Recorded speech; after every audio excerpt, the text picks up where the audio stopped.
Hello friends, आप सभी का स्वागत है। दोस्तों, आज एक महत्वपूर्ण खगोलीय घटना होने वाली है और उस खगोलीय घटना के साथ साथ उस महत्वपूर्ण ग्रह के बारे में भी मैं कुछ जानकारी आपको देने वाला हूं, जिसके कारण आज ये घटना देखने को मिलेगी। तो दोस्तों, इस घटना का नाम है इंफीरियर कंजक्शन।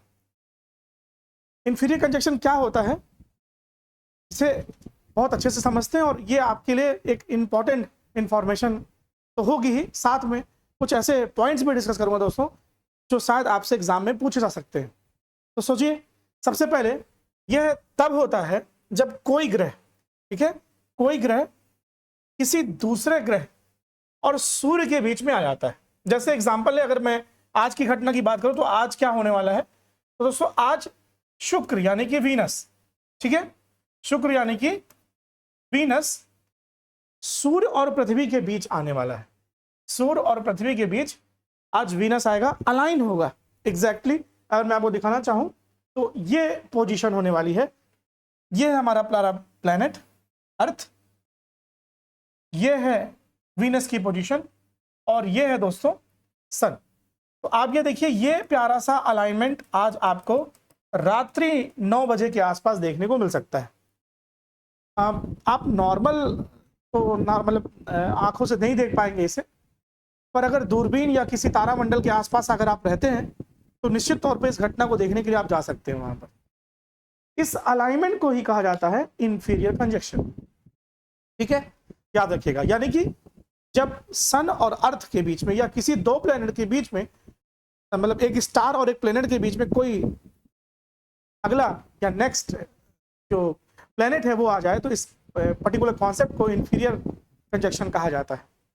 तो थोड़ी और इंफॉर्मेशन इसके बारे में लेते हैं हम लोग। तो इस तरह का अलाइनमेंट जो होता है वो अप्रोक्सीमेटली 19 मंथ्स के, अब तक की रिसर्च के आधार पर देखे जाएंगे तो लगभग 19 महीने बाद ये घटना होती है। मतलब ये घटना होती रहती है, ये भी आप याद रख लीजिएगा। तो 19 महीने के अंतराल में ये घटना प्रायः देखने को मिलती है, वैज्ञानिकों का ऐसा मत है। अब इस बार जो घटना हो रही है, यानी आज रात्रि लगभग 9 बजे के आसपास आपको ये सहयोग देखने को मिलेगा और इस घटना को वीनस किस के नाम से भी जाना जा रहा है। यानी कि ये इस पोजीशन पर पृथ्वी के बहुत पास रहेगा वीनस। तो दिस पर्टिकुलर कॉन्सेप्ट और दिस पर्टिकुलर जो आप इस कॉन्सेप्ट को कह सकते हैं, इसे वीनस किस के नाम से भी जाना जा रहा है। तो इसको याद रखिएगा क्योंकि पृथ्वी के बहुत पास वीनस आने वाला है, ठीक है। चलिए, तो ये जैसा मैंने आपको पोजीशन दिखाई है, ये अलाइनमेंट होगा और इस दौरान पृथ्वी के बहुत पास से वीनस रहेगा, गुजरेगा और ये आपके लिए महत्वपूर्ण है, ठीक है। तो इस घटना को अगर आप आज देख सकते हैं तो प्लीज अपने आसपास जहां पर भी आप रहते हैं इस घटना को देखने अवश्य जाइए। अब कुछ और इंफॉर्मेशन जो शायद हमारे एग्जाम में पूछा सकती है। तो एक प्रश्न ये है कि आपको पता है कि the Venus is known as morning star और इवनिंग स्टार, पर क्या शुक्र वास्तव में एक तारा है? तो तारा तो नहीं है दोस्तों। उसकी कुछ ऐसी मतलब उसकी खुद की कुछ ऐसे स्ट्रक्चर है, उसकी खुद की ऐसी कुछ गतिविधियां हैं जिसके कारण से वो हमें सुबह और शाम को एक तारे की भांति चमकता दिखाई देता है। तो समझते हैं कुछ महत्वपूर्ण चीजें। जैसे आपको पता है दोस्तों कि हमारे जो पृथ्वी का जो रोटेशन देखेंगे आप इट्स ऑन एक्सिस पर, तो it is from west to east, ठीक है, it is from west to east, याद रखिएगा, फ्रॉम वेस्ट टू ईस्ट। हमारी पृथ्वी का जो घूर्णन है वो पश्चिम से पूर्व की ओर है और यही कारण है कि हमारे पृथ्वी के लिए सूर्य पूर्व से निकलता है, ठीक है, याद रखिएगा। तो this is what the condition of earth. परंतु दोस्तों, वीनस की कहानी पृथ्वी से बिल्कुल अलग है। वीनस में जो वीनस का जो रोटेशन है इट्स ओन एक्सिस पर, it is from east to west. तो दोस्तों, इस कारण से जब हमारे यहाँ रात होती है तो वहां दिन होता है और जब वहां पर दिन होता है तो हमारे यहाँ रात होती है। ये वाइस वर्सा, आप इसको याद कर लीजिए।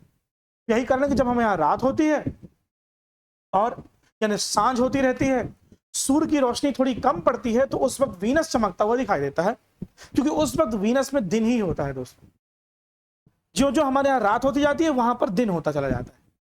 जैसे रात हो जाती है तो गाढ़ा सा चमकता हुआ जो हमें दिखाई देता है वह है वीनस, बहुत पास है। अगर मैं प्रश्न पूछूं कि मंगल और शुक्र के रिस्पेक्ट में इन दोनों में ज्यादा पास कौन है, तो हमसे ज्यादा पास वीनस है। और आज ये अति पास आने वाला है, इसलिए इस घटना को वीनस किस कहा जा रहा है, इसको याद रखिएगा। ठीक है, तो ये तो कहानी हो गई कि हमें इवनिंग और मॉर्निंग में वीनस एज अ स्टार क्यों दिखाई देता है। अब कुछ इंफॉर्मेशन देखिए। शनिवार से पहले सूर्यास्त के तुरंत बाद क्षितिज के पास चमकते हुए शुक्र को देखा जा सकता है। शनिवार के बाद सूर्योदय से लगभग 30 मिनट से पहले पूर्वी क्षितिज पर शुक्र दिखाई देगा। मतलब ये आज अपनी पोजीशन पर दिखाई देगा। ये कुछ इंफॉर्मेशन है कि आज इसकी कंडीशन क्या होने वाली है। आज सैटरडे है, ठीक है, तारीख है 22 मार्च। आज की तारीख को एक और महत्वपूर्ण दिवस के रूप में जाना जाता है। मुझे कमेंट करके आंसर बताइए कि आज 22 मार्च को किस डे के रूप में सेलिब्रेट किया जाता है। ठीक है, ऑप्शन बताता हूं। Water day, international water day, international earth day, biodiversity day या world environment day. Give me the answer. आज 22 मार्च को किस डे के रूप में सेलिब्रेट किया जाता है? राइट, आप लोग बता सकते हैं किस डे के रूप में? 22 मार्च को मैंने 4 ऑप्शन दिए हैं। International earth day, water day,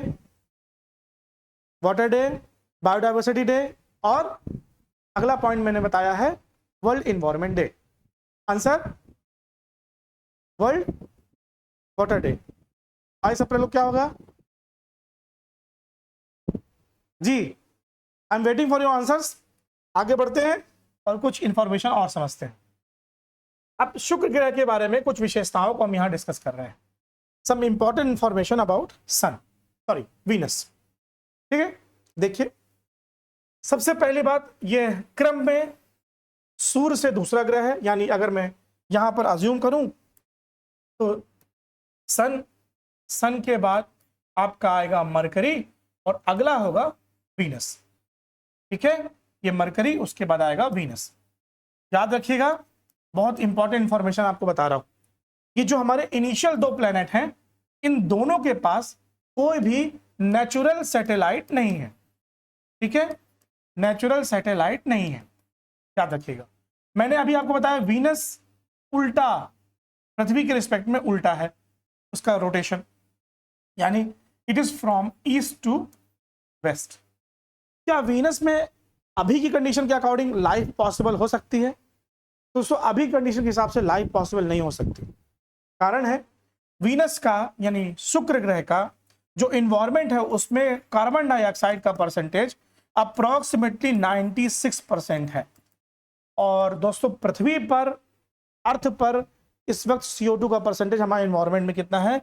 0.03%। तो दोस्तों ये और ये, इस जर्नी को करने में अभी वीनस को बहुत समय लगेगा। यही कारण है कि वीनस में एक्चुअल में सबसे ज्यादा CO2 है। तो दुनिया, मतलब हमारे पूरे सोलर सिस्टम को अगर हम जब तक अब तक जो भी स्टडी कर पाए हैं, हॉटेस्ट प्लेनेट कौन सा है? वीनस। क्यों? क्योंकि आपको पता है कि कार्बन डाइऑक्साइड का हमारे एनवायरनमेंट में बहुत बड़ा रोल है। ठीक है, मैं अभी आगे जब टॉपिक पढ़ाऊंगा तो which is the most responsible gas for global warming, that is nothing but carbon dioxide. Which is the most responsible gas for melting of what? Glaciers. The most responsible gas is what? Carbon dioxide, and the phenomena is known as global warming. तो कहीं पर glacier पिघल रहे हैं तो उसका कारण सूर्य नहीं है, उसका कारण ग्लोबल वार्मिंग है। ठीक है, याद रखिएगा। इसलिए कार्बन डाइऑक्साइड को के एमिशन को कम करने की बात लगातार की जाती है। तो ये इंपॉर्टेंट इंफॉर्मेशन। अब इसका रोटेशन मैंने आपको बता दिया, धुरी पर उल्टी दिशा में घूमता है। अब उल्टी का मतलब क्या हो गया? हमारी पृथ्वी क्लॉकवाइज घूम रही है तो इट इज व्हाट, सॉरी, हमारी पृथ्वी एंटी क्लॉकवाइज घूम रही है तो इट इज व्हाट? क्लॉकवाइज। एक प्रश्न मैं आपसे पूछता हूं, बहुत अच्छा क्वेश्चन मेरे दिमाग में आया है, ये क्लॉकवाइज और एंटी क्लॉकवाइज। मुझे बताइए, जो रनिंग ट्रैक होता है, आपने देखा होगा जो हमारे एथलीट होते हैं रनिंग ट्रैक में किस डायरेक्शन में रोटेट करते हैं? क्लॉकवाइज या anti clockwise? I will wait for your answers. मुझे कमेंट में आंसर बताइएगा। देखिए, अर्थ का रोटेशन एंटी क्लॉकवाइज डायरेक्शन में है, वीनस का रोटेशन क्लॉकवाइज डायरेक्शन में है। मैं आपसे एक क्वेश्चन पूछ रहा हूं कि मुझे बताइए कि जो हमारे एथलीट होते हैं ट्रैक में, रनिंग ट्रैक में दौड़ते हैं, वो एक्चुअल में अपनी रनिंग को किस डायरेक्शन में शुरू करते हैं, क्लॉकवाइज और एंटी क्लॉकवाइज। बहुत महत्वपूर्ण प्रश्न है, आपने गौर नहीं किया होगा इस प्रश्न पर आज अभी इस वक्त आपको इसको गौर करना है और आंसर देने आपने, ठीक है। तो याद रखिएगा वीनस का रोटेशन क्लॉकवाइज डायरेक्शन में है।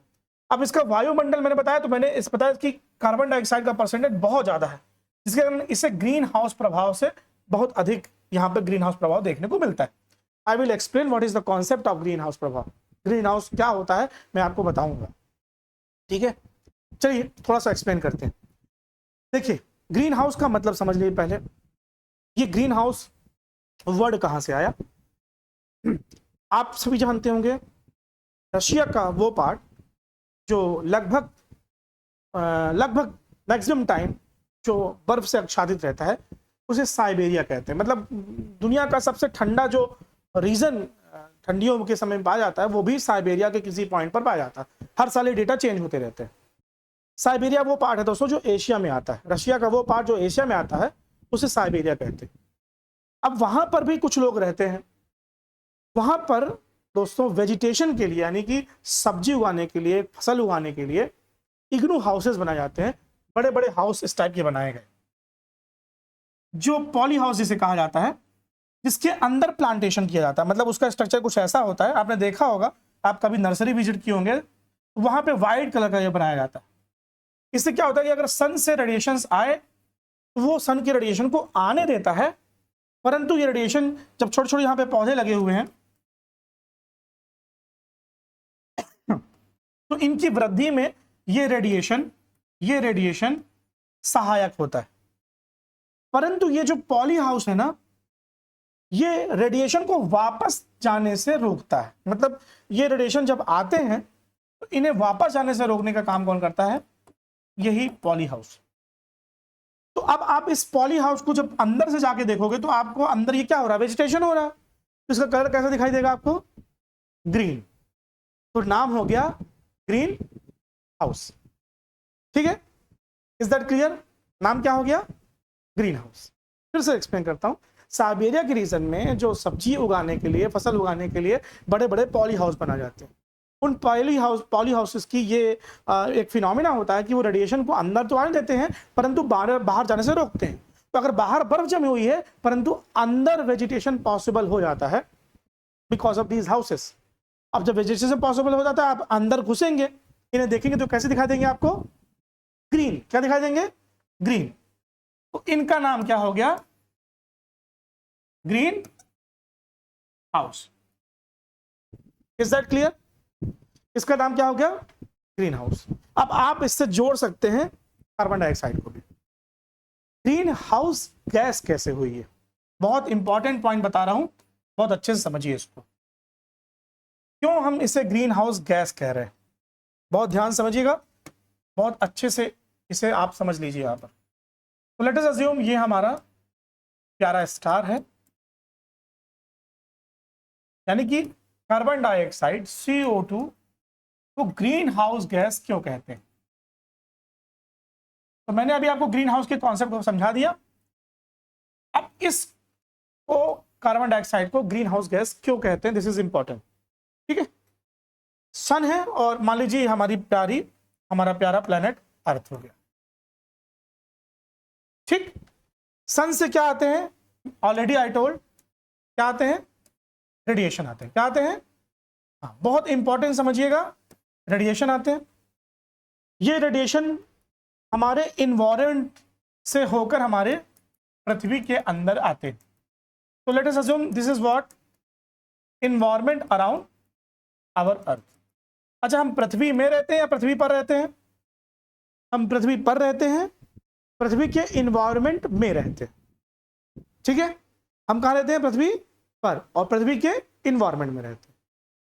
तो अब हमारे इन्वायरमेंट में अभी कंडीशन क्या क्या है, तो अगर मैं बात करूं तो सबसे ज्यादा नाइट्रोजन है, कितना, 78%। फिर उसके बाद ऑक्सीजन है कितना, 20.9%। CO2 कितना है, 0.03%। और उसके बाद 0.7 में अदर, आर्गन, नियान, क्रिप्टॉन, जीनान, जलवाष्प, धूल के कण, dust particles, each and everything, वो बाकी में आप 0.07 में मान लीजिए। ये पॉसिबल कर पाता है कि हमारे अर्थ में क्या है, लाइफ। लाइफ कैसी, जिसमें हम भी रह रहे हैं। क्योंकि मैंने आपको बताया कि लाइफ का डिफिनीशन सिर्फ इतना नहीं है कि हम जिंदा रहें, क्योंकि लाइफ तो तब भी थी जब साइनोबैक्टीरिया पैदा हुआ था और उससे ऑक्सीजन की आवश्यकता नहीं थी। ठीक है, तो ये हमारी लाइफ को पॉसिबल बनाता है। अब आपको फोकस करना है कार्बन डाइऑक्साइड के परसेंटेज पर और उसके रोल पर। This is what our point of discussion. तो कार्बन डाइऑक्साइड क्या कर रही है, ध्यान समझिए। कार्बन डाइऑक्साइड का मतलब क्या है, ये हमारे एनवायरमेंट मौजूद है। इसका रोल क्या है कि ये जो रेडिएशन सन से आ रहे हैं, ये जो आपको रेडिएशन सन से आते दिख रहे हैं, ये पृथ्वी के अंदर इंटर करेंगे। ठीक है, अब अर्थ की सरफेस को इन्होंने क्या किया, गर्म। ये वैसा ही है जैसे आप रोटी बनाने के लिए पहले तवे को गर्म करते हैं, डायरेक्ट रोटी बनती नहीं है, पहले तवे को गर्म करते हैं और तवे की रेडिएशन किस में ट्रांसफर होती है, जो आपने बेल करके डाली है, फिर उससे रोटी बनती है।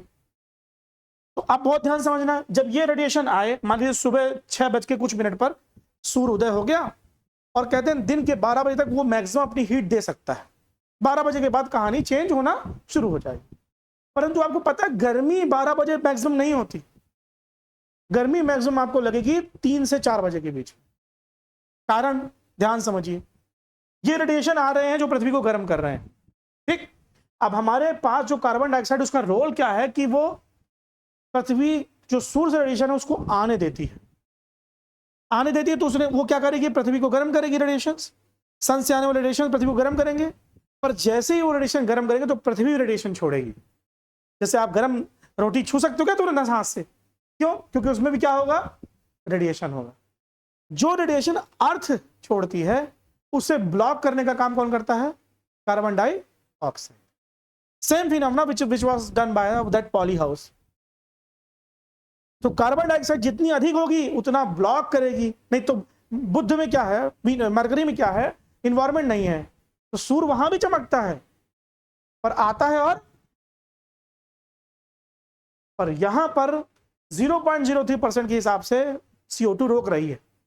इसका मतलब अगर इसका परसेंटेज बढ़ेगा तो पृथ्वी गर्म ज्यादा होगी। तो जहां पर ग्लेशियर हैं वो मेल्ट होंगे, ग्लेशियर मेल्ट होंगे तो नदी का पानी बढ़ेगा, नदी का पानी बढ़ेगा तो सागर का जल बढ़ेगा, और सागर का जल बढ़ेगा तो जल बढ़ने के कारण जो हमारे पास रहने के लिए भूमि है वो धीरे धीरे कम, मुंबई डूब जाएगा, श्रीलंका डूब जाएगा, मालदीव डूब जाएगा, सेशल डूब जाएगा, सारे द्वीपीय देश डूब जाएंगे, only because of the increase in percentage of carbon dioxide. This is what the basic role of carbon dioxide in the environment of Earth as well as in Venus. Getting my points? समझ में आया आप लोगों को? ठीक है, इसको याद रखिएगा। तो कार्बन डाइऑक्साइड 0.03% है। इसमें अगर 0.4 भी हो जाए तो 100% जो भी ग्लेशियर आज जमे हुए हैं उनमें कमी हो जाएगी। ग्लेशियर से बनती हैं नदियां, नदियां आके बह के आती कहां पर, गाना सुना है ना मैंने, और ताल मिले नदी के जल में, नदी मिले सागर में, सागर मिले कौन से जल में, कोई जाने ना। ठीक है, क्लियर है? This is what the meaning of green house gas, this is what the role of carbon dioxide in the environment of earth as well as Venus, और जहां पर भी है वहां पर। अब सोचिए वीनस में 96% के आसपास है, तो वो कितना गर्म होगा। मतलब अगले दिन सूर्य उदय होके सूर्य अस्त हो जाए फिर उदय हो जाए तब भी वो ठंडा नहीं होगा। हमें शाम अच्छी क्यों लगती है, हमें सुबह अच्छी क्यों लगती है, क्योंकि सूर्य की तेजना खत्म हो चुकी है, परंतु फिर भी गर्मी बनी रहे। तो आप मई का मौसम याद करिए, मई का महीना ना सुबह समझ में आती है ना शाम में, क्योंकि दीवारें ठंडी हो नहीं पाती, फिर से सूर्य निकल आता। ठीक है, आप छत में चल नहीं पाते हैं, नंगे पैर चल नहीं पाएंगे, क्यों, क्योंकि आपकी फर्श भी रेडिएशन छोड़ेगी। तो अब मेरी बात ध्यान सुनिए, 12 बजा, मई का महीना 12 बजा और सूर्य ने जितना तपाना था तपा दिया। अब तपन के बाद रेडिएशन कौन छोड़ रहा है, तो this radiation plus this radiation, 2 Guna radiation हो गए। तो गर्मी ज्यादा कब होगी, 12 बजे के आसपास नहीं होगी, कब होगी, 2 से 3 बजे के आसपास।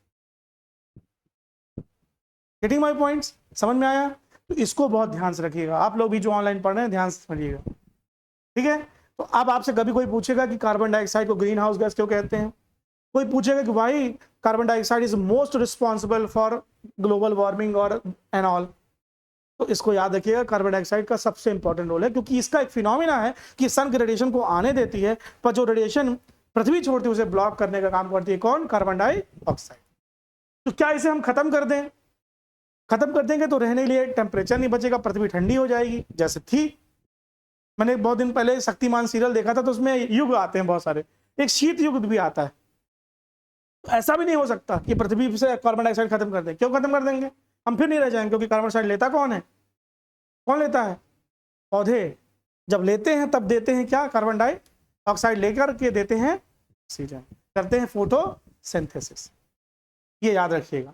तो this is important for you. तो इसलिए मैंने इस टॉपिक को आज आपके लिए लिया, ताकि आपके ये डाउट्स भी मैं क्लियर कर पाऊं। ठीक है?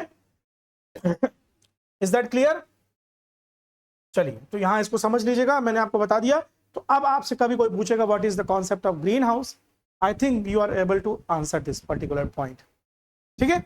तो ग्रीन हाउस क्या होता है, what is the concept of global warming, why glaciers are melting, why the sea water is continuously increasing.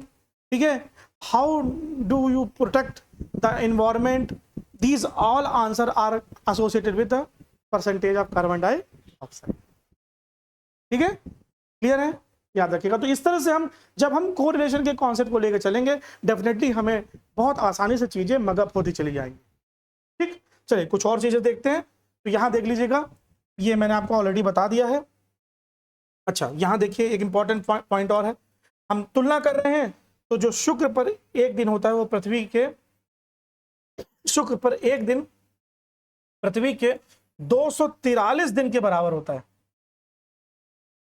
कितना? तो अगर आप शुक्र पे जाएंगे तो आप वृद्ध ज्यादा हो जाएंगे या आप छोटे हो जाएंगे? कुछ नहीं करना, आपको वीनस पे चले जाना है। आप एक साल के होंगे तो कितने हो जाएंगे? एक दिन के होंगे कितने होंगे? 243 दिन के हो जाएंगे, बड़े हो जाएंगे। जी बिल्कुल सही बात। ठीक है? क्योंकि वहां का 24 घंटा पृथ्वी के 243 दिन के बराबर। ठीक है? हाँ, एक मूवी मैंने आपको बताई थी, बहुत अच्छी मूवी है, इंटरस्टेलर, देखिएगा। मैंने पहले बोला कि जो स्पेस में बहुत ज्यादा रुचि रखते हैं उनके लिए बहुत अच्छी मूवी है, राइट? चलिए, तो देखिए अभी वातावरण की जो बात करूं, वहां के एनवायरमेंट कंडीशन क्या है। तो यहाँ बादलों के सल्फ्यूरिक एसिड है। समझे बात को? क्या है यहाँ पर? सल्फ्यूरिक एसिड, साइंटिस्टों ने बताया। तो अभी की कंडीशन में जीवन असंभव है। ठीक?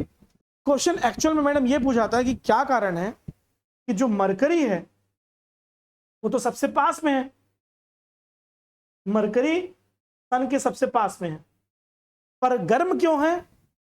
शुक्र गर्म कौन सा है? क्यों? बता सकेंगे आपका आज से रीजन ना? क्यों? Because of the percentage of carbon dioxide in the environment of Venus. Mercury सबसे पास में है जी, एटमॉस्फेयर वाली कंडीशन नहीं है, लेकिन वीनस उससे ज्यादा गर्म। सूर्य की रोशनी पाता होगा वो भी, पर आना और जाने वाली कहानी है। ठीक है? चलिए यहां समझते हैं। अब शुक्र से जुड़े कुछ और महत्वपूर्ण तथ्य। तो नासा ने एक आगामी मिशन किया हुआ है। ठीक है? याद रखिएगा, ये नासा का महत्वपूर्ण मिशन है। डेविन्स फर्स्ट नाम है आई थिंक इसका, राइट? और एक है एवरिटास, ये मैपिंग करेगा किसकी? वीनस की। ये दो मिशन किसके हैं? नासा के। ठीक है? याद रखिएगा, नासा अमेरिका की स्पेस एजेंसी का नाम नासा है, जापान की स्पेस एजेंसी का नाम जैक्सा है। ठीक है? चीन की अगर आप जानते हो तो मुझे नाम बताइए, चीन की स्पेस एजेंसी का नाम क्या है? राइट? ये मैं पीडीएफ शेयर करूंगा आप लोगों से, परेशान मत होइए। आगे देखिए, भारत ने भी कुछ योजना बना रखी है वीनस के लिए। तो भारत के द्वारा प्रस्तावित वीनस के मिशन कौन कौन से हैं? तो यहां समझ लीजिए, भारत के द्वारा प्रस्तावित वीनस के मिशन, मतलब वीनस के लिए कौन कौन से मिशन है। तो सबसे पहले जाने वाला है शुक्रयान। ठीक है? इसरो 2031 तक टारगेट बना चुका है कि वो क्या लॉन्च करेगा? शुक्रयान। ठीक है? मैं इसरो के बारे में एक कंप्लीट क्लास लेने वाला हूं और बहुत सारी चीजें आपको बताऊंगा। ठीक है? टेंशन मत लीजिए। फिर उसके बाद कुछ प्रमुख मिशन जो होने वाले हैं, वो यूरोपियन स्पेस एजेंसी द्वारा वीनस एक्सप्रेस एक मिशन लॉन्च किया जाने वाला है, ये ESA यूरोपियन स्पेस एजेंसी का हो गया, और एक और है जो मैगलन नाम से जाने वाला है, नासा के द्वारा छोड़े जाने वाला। तो ये अपकमिंग मिशंस हो गए। पृथ्वी से जाने वाला कौन सा है, मतलब इसरो के द्वारा जाने वाला कौन सा है, शुक्रयान। नासा का है क्या दोस्तों, मैगलन, और यूरोपियन स्पेस एजेंसी द्वारा वीनस एक्सप्रेस। ठीक है, तो these are the important information associated with Venus जो मैं आपको बताना चाहता था। और मैंने यहाँ पे आपको एक कॉन्सेप्ट और इंट्रोड्यूस किया है, concept of what is global warming, what is green house gas, and what is why the carbon dioxide is only responsible factor for global warming। और मैंने ये बताया आपको इंपॉर्टेंट इंफॉर्मेशन इंफीरियर कंजक्शन के। तो आई थिंक ये contemporary topic था आज का, करंट अफेयर्स भी मान सकते हैं आप इसे। तो मैंने आपको कॉन्सेप्ट और साथ साथ में उसके पीछे जो कुछ क्वेश्चन से आपसे एग्जाम में पूछे जा सकते हैं उसे भी समझाने का प्रयास किया है। आई होप आपको ये प्रयास पसंद आया होगा। ठीक है, मिलते हैं नेक्स्ट सेशन में। Till then, good bye, thank you.